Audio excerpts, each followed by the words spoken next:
A few hours later, 7 people would be dead, and the bottle would be shattered into hundreds of pieces.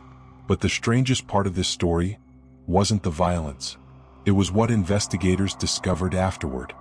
In May of 1975, a police sergeant stood inside a small mountain station near the Iran-Iraq border. On the table in front of him sat an ordinary glass bottle. The villagers claimed a demon was trapped inside. The sergeant laughed, because even today, nobody can fully explain what happened in the isolated village of Jalava. And to understand why an entire village became terrified of a single bottle, we need to go back to the beginning.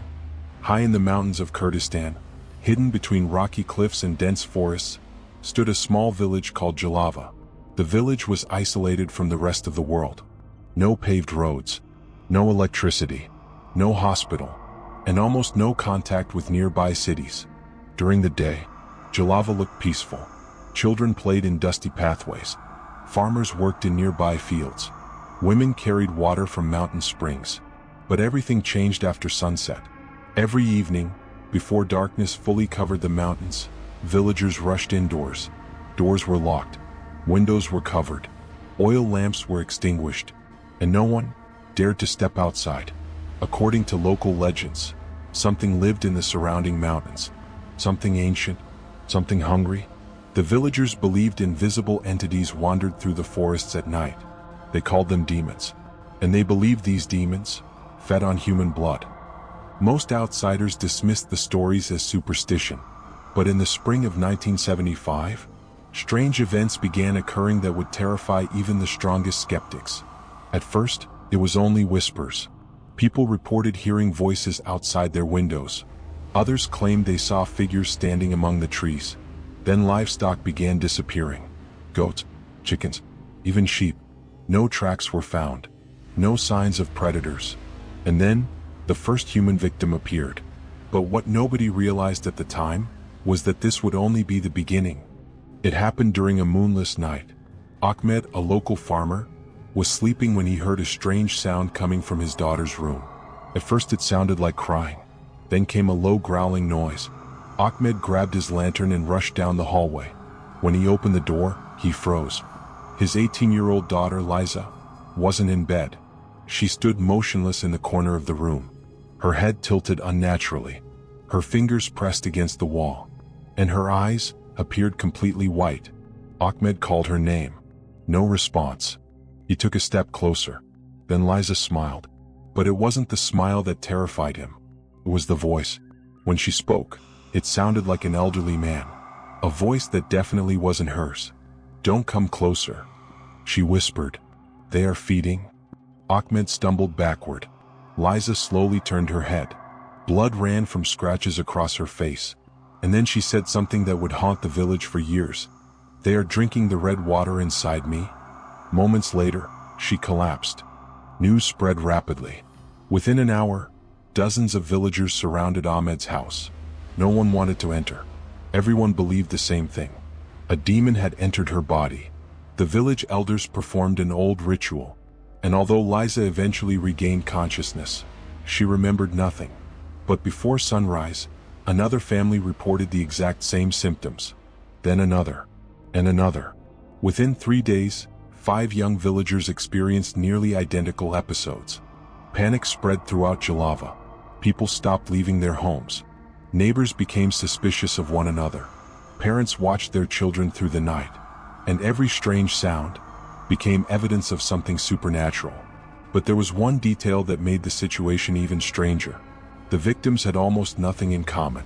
Different families, different parts of the village, different daily routines. So if this wasn't a disease, what was it? As fear tightened its grip on Jalava, a mysterious traveler arrived. His name was Amden. Stories about him had circulated through the mountains for years. Some called him a healer. Others called him a fraud. But everyone knew one thing. Amden claimed he could see demons. Witnesses later said that before entering Jalava, Amden stopped beside an abandoned well outside the village. For several minutes, he appeared to be speaking to someone in the darkness, but no one else was there. Then he entered the village, carrying a small glass bottle. The bottle looked completely ordinary, yet Amden treated it as though it were priceless. The villagers gathered around him, desperate for help. After examining the victims, Amden delivered a terrifying announcement. The earth beneath this village has been corrupted. Silence filled the crowd. A group of powerful demons is living beneath your homes. Panic erupted instantly. Amden offered a solution, for a price. Every night he conducted private rituals. Victims were taken into dark rooms, lit only by candles. Villagers heard chanting, screaming, violent banging sounds, and then silence. When the rituals ended, the victims appeared calm. Amden claimed he had trapped the demons inside his bottle. The villagers were amazed. Many believed they had witnessed a miracle. But Amden established one strict rule. No one could ever open the bottle. If the seal broke, he warned, the demon would be released. And according to him, it would seek revenge on everyone in Jalava. Most people obeyed, but not everyone, because news of the strange events had already reached the authorities, and someone was coming to investigate. Someone who believed none of it. Sergeant Masood was a practical man, a military officer, educated, disciplined, and completely skeptical of supernatural claims. When reports from Jalava reached his camp, he suspected fraud, nothing more. Accompanied by 2 soldiers, he drove into the mountains. What he witnessed shocked him, not because he saw anything supernatural, but because of how terrified everyone seemed. Entire families appeared trapped by fear. People genuinely believed demons were hunting them. Then Masood observed one of Amden's rituals. The victim was tied down, beaten, forced to endure hours of psychological torment. Masood immediately intervened. He pushed through the crowd, grabbed Amden by the collar, and seized the famous bottle. The crowd gasped. Some villagers began praying. Others backed away in horror. Masood held the bottle toward the sunlight. It appeared empty, completely empty. "You've all been deceived," he announced. The villagers stared at him. Some looked angry. Others looked terrified. But nobody agreed. An elder stepped forward, his voice trembling. "Please return the bottle." Masood laughed. "There is nothing inside." Then he did something no one expected. He arrested Amden and carried the bottle back to the local police station. The villagers watched in silence, because they believed something terrible had just happened. And deep down, even Masood couldn't ignore the fear in their eyes. That evening, a violent storm rolled across the mountains. Thunder echoed through the valleys. Rain battered rooftops. Inside the police station, Amden sat behind bars. The bottle rested on Masood's desk. Hours passed. Nothing happened, just as Masood expected. Then midnight arrived, and so did the villagers. Hundreds gathered outside the station, carrying torches and tools. They demanded Amden's release. They demanded the return of the bottle. According to them, strange screams were already being heard throughout the village. Masood refused. Tensions escalated. The crowd became more aggressive. The storm intensified. Then someone broke through the front door. Chaos erupted.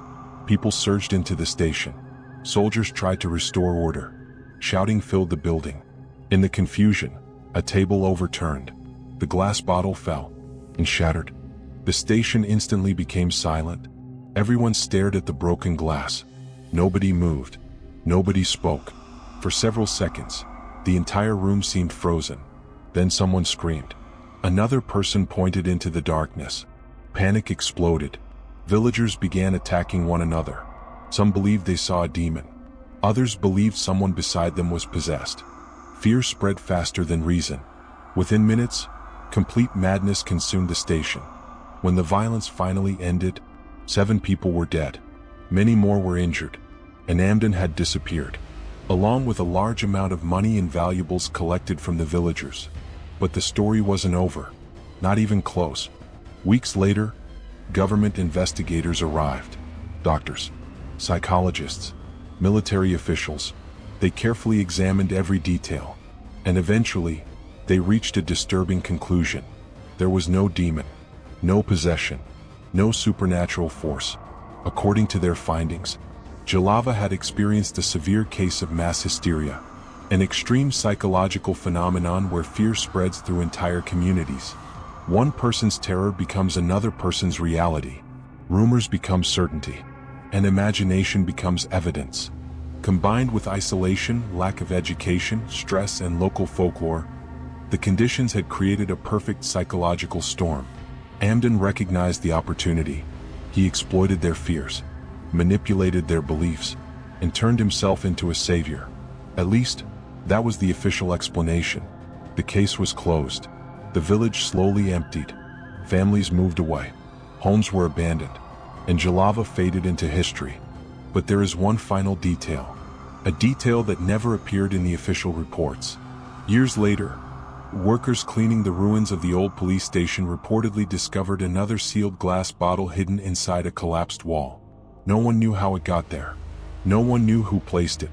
And according to local rumors, something appeared to move inside whenever sunlight disappeared. Maybe it was only another story. Maybe it was another lie. Or maybe the villagers were right all along. Wind howls, fade to silence. Some demons live in the dark. Others live in fear. Subscribe for more true horror stories.